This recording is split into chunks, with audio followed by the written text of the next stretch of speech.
안녕하세요. 과학 맛집의 민영쌤입니다. 우리 저번 시간에 교무실에 이어서, 교무센터에 이어서 오늘은 또 굉장히 또 색다른 장소죠. 네, 맞습니다. 여기는 바로 선생님의 집입니다. 사실 이렇게 굉장히 이렇게 사적인 공간을 좀 이렇게 보이는 것이 약간 망설여지긴 했는데 뭐 어때요 뭐. 그쵸? 그래서 집은 굉장히 조촐합니다. 그냥 원룸이고요.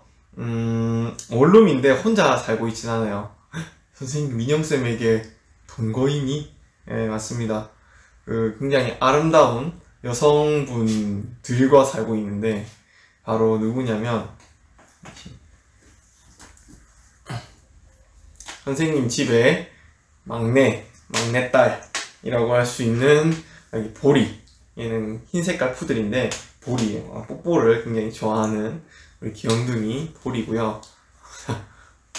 안녕하세요. 자, 그 다음에 굉장히 좀 싫어하는 왜 이렇게 싫어하지?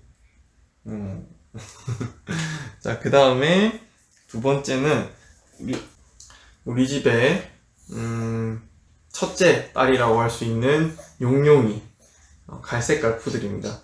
우리 보리가 굉장히 셈이 많아가지고 용용이 많아지니까 밑에서 난리가 났는데 점프 하면서 아무튼 우리 용용이도 귀엽죠? 얘는 굉장히 좀 얌전한 애인데 되게 예쁘게 생겼어요. 아무튼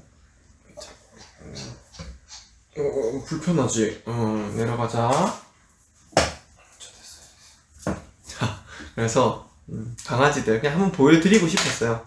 그래서 우리 애들 또 워낙 예쁘니까 예, 잡담은 여기까지 하도록 하고 우리 또 그냥 이게 선생님의 근황 토크가 아니라 수업이니까 또 공부 얘기를 안 할 수 없겠죠.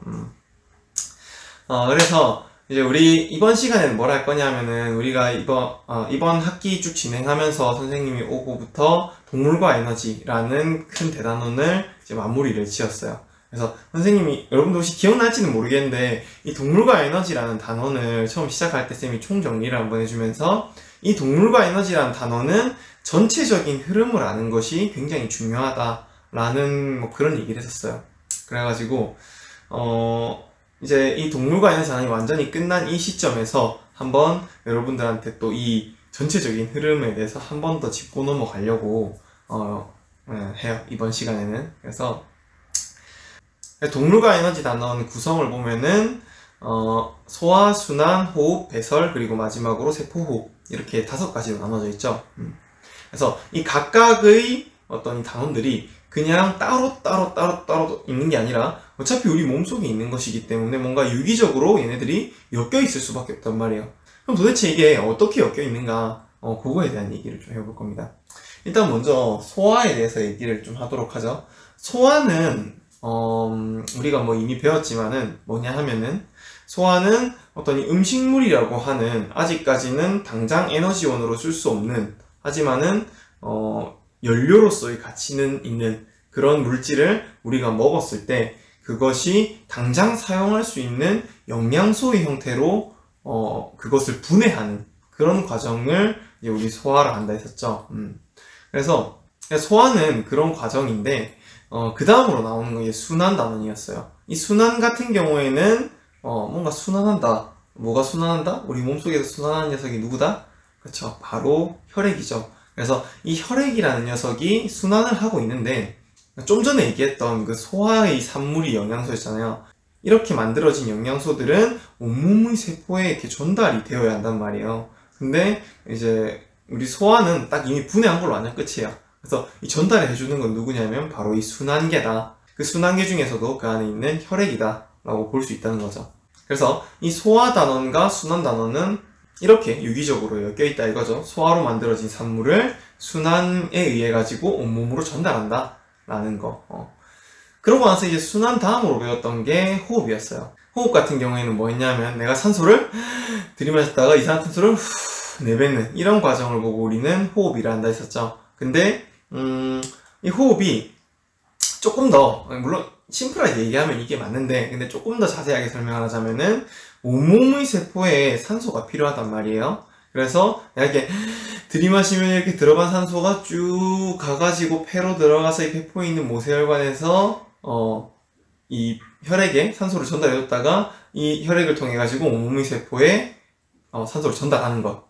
그리고 나서 이렇게 내뱉는 과정을 통해 가지고 온몸에 있던 불필요한 물질인 이산화탄소를 혈액을 통해 가지고 폐로 가지고 왔다가 완전히 몸 밖으로 내뱉는 것. 이것이 바로 호흡의 과정이었죠. 그래서 호흡은 이 정도로 하는데, 근데 호흡 같은 경우에도 방금 얘기했던 순환과 밀접하게 연관이 되어 있죠. 방금 얘기했던 내가 이렇게 들이마신 산소를 온몸으로 전달해 주는 것은 결국에는 순환계에 속하게 되는 혈액이기 때문이죠. 그리고 마찬가지로 온몸에 이제 불필요한 찌끄레기라고 할 수 있는 이산화탄소를 온몸의 밖으로 배출할 수 있도록 폐로 가지고 와주는 것도 순환계에 속해 있는 혈액이기 때문에 순환계와 호흡계는 이런 식으로 연관이 되어 있다라는 거 알아두시면 좋을 것 같아요.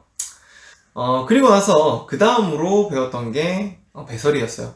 배설 같은 경우에는 우리가 아까 소화를 통해 가지고 단백질이라는 영양소를 먹게 되면은 걔가 이제 아미노산으로 최종적으로 분해가 되는데, 이 분해되는 과정에서 어떤 아모니아라고 하는 굉장히 독성이 강한 물질이 나온단 말이에요. 그래서 독성이 강한 아모니아가 몸속에 있으면은 해로우니까, 그러니까 그것을 몸 밖으로 배출해 주는 것, 그것이 배설이라고 하는 과정이다 라는 거였죠. 그래서 얘네 같은 경우에는 소화의 어떤 과정에서 생성된 독성 물질을 몸 밖으로 배출하는 것이기 때문에 배설 같은 경우에는 소화와 아주 밀접한 연관이 있다라는 것을 알 수 있죠. 그리고 나서 이제 마지막으로 배웠던 건 세포호흡이었어요. 세포호흡 같은 경우에는 온몸의 세포에서 이제 에너지를 만들어내는 과정이라 이거죠. 그래서 이 에너지가 어떻게 만들어지냐 하면은 바로 영양소와 산소를 재료로 해서 그 부산물로 물과 이산화탄소가 나오지만은 그로 인해서 최종적으로는 에너지가 생성되게 된다.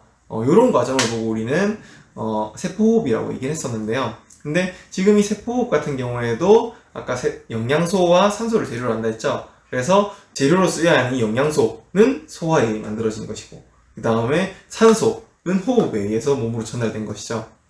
그리고 나서 최종적으로 나왔던 부산물인 이산화탄소도 호흡을 통해서 몸 밖으로 배출되는 것이고, 그리고 또 부산물로 나왔던 이 물 같은 경우에는 너무 과다하게 몸속에 많다 싶으면은 배설을 통해 가지고 몸 밖으로 배출이 되겠죠. 그래서 이런 식으로 또, 그리고 방금 전에 재료로 쓰였던 물질들은 다 순환을 통해 가지고 온몸의 세포로 전달된 것이었기 때문에 순환도 연관이 되어 있다고 볼 수 있을 것 같아요. 그래서 이런 식으로 방금 전에 우리가 배웠던 5개의 단원들이 아주 밀접하게 연관이 되어 있다라는 사실까지 여러분들이 알면은 아주 이 동물과 에너지라는 단원에 대해 가지고 심도 있게, 아주 깊이 있게 제대로 배웠다라고 할 수 있을 것 같아요. 그래서 여러분들 이 정도 수준에서는 많이 어려운 건 아니니까 잘 이해를 해 두시고요. 오늘 수업은 이제 여기까지인데 아마 방학 전에는 마지막으로 보는 게 되지 않을까 싶습니다. 마지막 차시 수업은 더 이상 정말로 진도할 게 없어가지고 마지막 시간에는 아마 문제풀이 과제가 제공되지 않을까 싶어요. 사실 100%는 아닙니다. 어떻게 될지는 잘 모르겠는데 아무튼 오늘도 그냥 편하게 이렇게 대화하듯이 수업 들었었으면 좋겠어요. 뭐 곧 방학도 하고 하니까 가볍게 정리한다는 느낌으로 수업 한번 해봤고요. 방학 끝나고 또 밝은 모습으로 만나도록 하죠. 쌤은 여기 치킨이 기다리고 있습니다. 지금 시간 지금 10시 반 정도 됐는데 아직 저녁을 못 먹었어요. 그래서 얼른 정리하고 먹어야겠죠. 아마 영상 편집하면서 치킨 먹고 할 것 같은데 다들 수업 듣느라 고생 많으셨고요. 한 학기 동안 여러분들한테 쌤이 제공했던 어떤 이 과학이라는 과목이 어떻게 좀 맛있는 과학이었나? 잘 모르겠어요. 맛있는 과학이었으면 좋겠네요. 쌤이 사실 채널 이름을 그런 식으로 만든 것도 또 여러분들한테 과학이 정말 맛있는 그런 거였으면 좋겠다 라고 생각을 해서 그렇게 만든 거였는데 어떻게 좀 한 학기 동안 맛있었습니까? 네, 아무튼 저는 2학기 때 또 뵙도록 할게요. 방학 잘 보내세요. 안녕.